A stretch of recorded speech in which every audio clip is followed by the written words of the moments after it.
السلام عليكم ورحمة الله وبركاته. أصحابتنا قالي كسر هذا القناة كان فضلا هدي أنا قعصب تسبسكرايب إنه هذا هرنو لجوكتنا وكم حسنت لجوكتان كذا رنتي آدي يا مسؤول وينيا ما شاء الله أنا فرح سنة أصحابتنا عصب إنه قصب بيرتي ما شاء الله سود هذا يا إذن لا هاي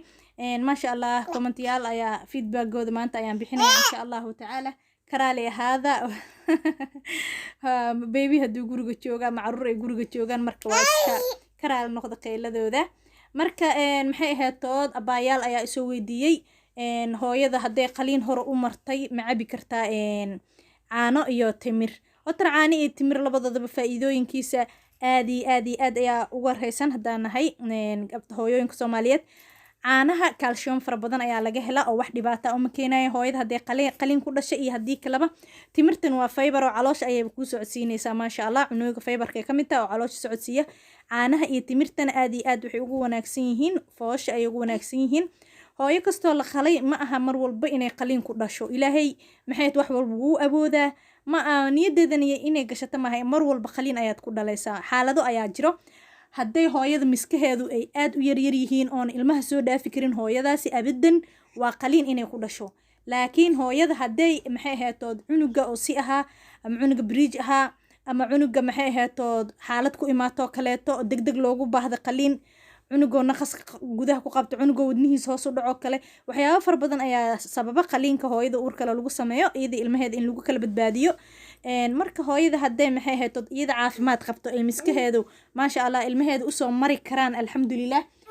ma aha mar walba inay qaliin ku dhasho hooyooyin qaliin ku dhalay hal laba oo ka bacdin caadi u dhalay way jiraan marka niyada khayr u sheeg insha Allah ta'ala caanaha iyo timirtana maxay ahaatood timirtana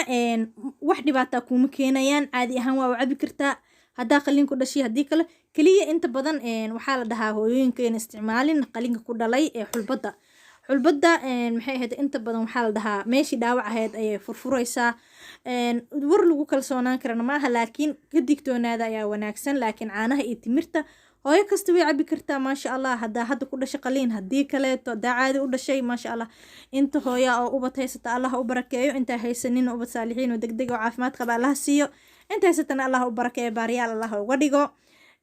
maxay ahayd hooyooyinka uurka lehna Allah u fududeeyo insha Allah ta'ala baayadana soo weydiisana abaay waxaan ku soo gudbiyay waa ka waxaan rajeynayaa inaad daawan doonto insha Allah ta'ala ilaahay ha ku fududeeyo ilaahay waxaan kaaga baryayaa inaad si caafimaad leh oo nabada oo qaliin la'aan in adii babyga inuu ilaahay banaanka idin kala keeno afar indheedo abshira ma la dhihi jiray ma sha Allah idinkoo caafimaad qabaan insha Allah ta'ala caanaha iyo timirtaadana waa cabi kartaa kaliya dhakhtarkaada waxa weydiisaa qaliinka hore lagugu sameeyay ma adiga sababteeda lahaa mase babyga haday miskahaadu waasac ku ahaayeen alxamdulillah wax dhibaato kuuma iman karo qaliin la'aan waa dhali kartaa dhaqaatiirtaada la tasho inta Allah ta'ala caanihi timirtana baay faa'iido mooye wax dhibaato kuuma keenayaan insha Allah ta'ala ilaahayna si nabad ah kugu kala keeno adigii inta hooyo oo xaamilo ah soo dhawaada ayaa idin leeyahay mar kale